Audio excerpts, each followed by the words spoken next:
Y'all, I'm excited again. So last night, hubby and I were talking about some ideas, and he threw a few good ideas out there for stuff to try. But as I was drinking out of my 80s themed cup last night, splatter paint is all I could think about for, I don't know, like 5 straight minutes while we're trying to watch a movie. So that's what we're going to do. I'm not going to bother throwing indigo in here, which I do sometimes on my rainbows, but this time I'm not going to, because I really don't think it's going to be helpful.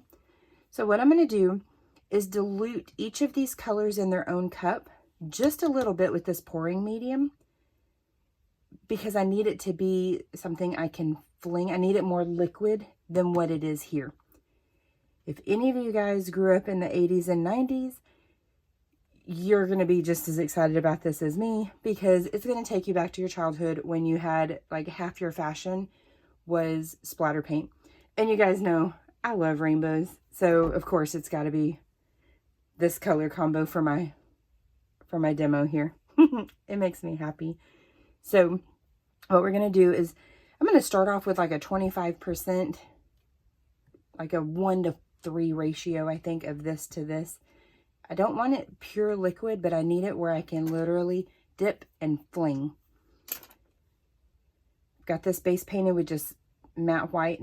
I went matte instead of glossy because I don't want a super slick surface, because I don't want the paint to run if I get it a little too liquidy. I don't want it to run so bad. So let's do 1 part of this to 3 parts of each of these in their own little cup.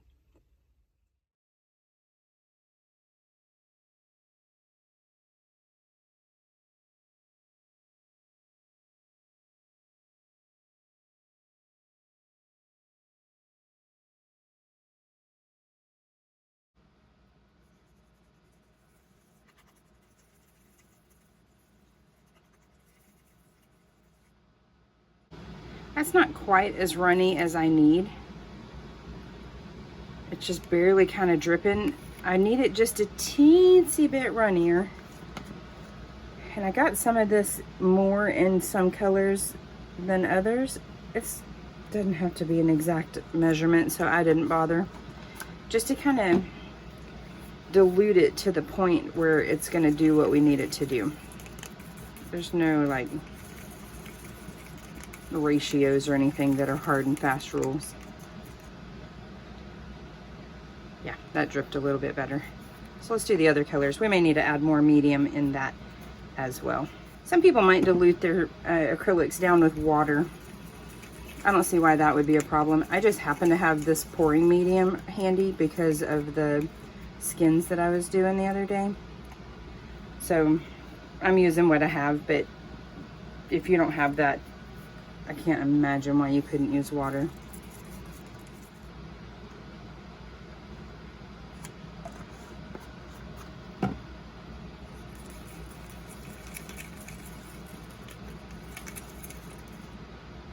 Yeah. Where it's drippy, but not like pure liquid. I mean, duh, these are liquids. Not literally watery.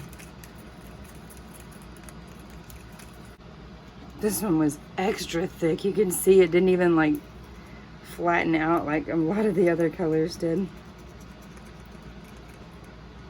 I've also used most of that bottle, so I had a hard time getting it out on top of that. Yeah, that's pretty good. All right, now for the messy but fun part.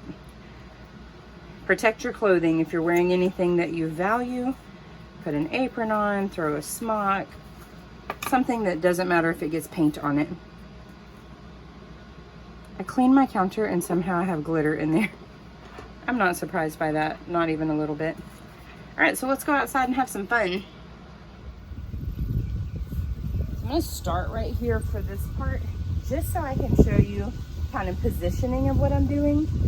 I'm not gonna stay this far back for this whole time because you know I don't really like being on camera. So here we go. Got it nice and wet here. Wow, there's fuzz on there. Okay, anyways, so I'm gonna do this, and I've got it in like a spot that doesn't really matter. And we're literally just gonna do that. If you remember making shirts as a kid, know that there is no rhyme or reason to this at all.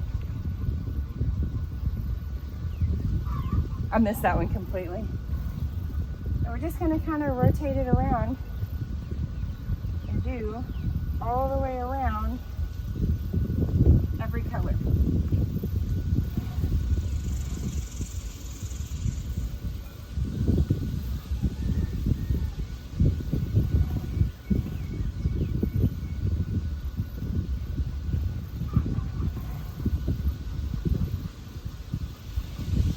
Let's hope that the cat doesn't come over too close.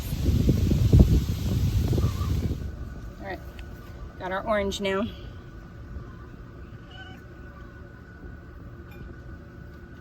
I don't know where that blue spot came from. Probably I bumped it with the other.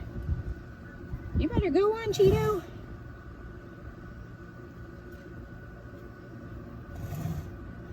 I hit the cup that time. I'm trying really hard not to get it on the cat. Can you? Go on. We're allergic to cats in our house, and this one has adopted us, so there's a feral cat that's just so sweet. We can't get rid of him because he's adorable.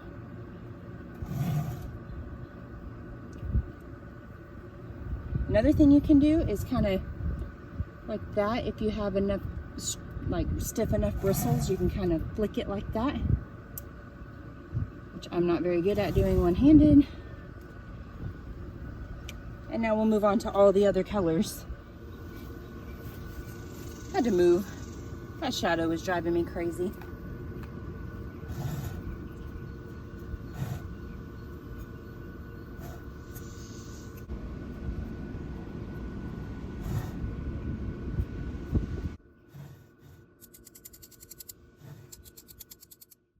Here's how it ended up.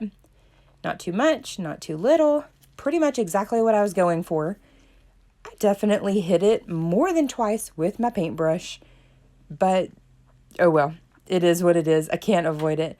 I could strip it and redo it, but it still turned out what I wanted, what I was picturing, and what I was going for. So I'm going to let this dry very thoroughly because that's some thick paint there, and then I'm going to clear coat it and epoxy. This is exactly what I was going for. I'm so excited about this one.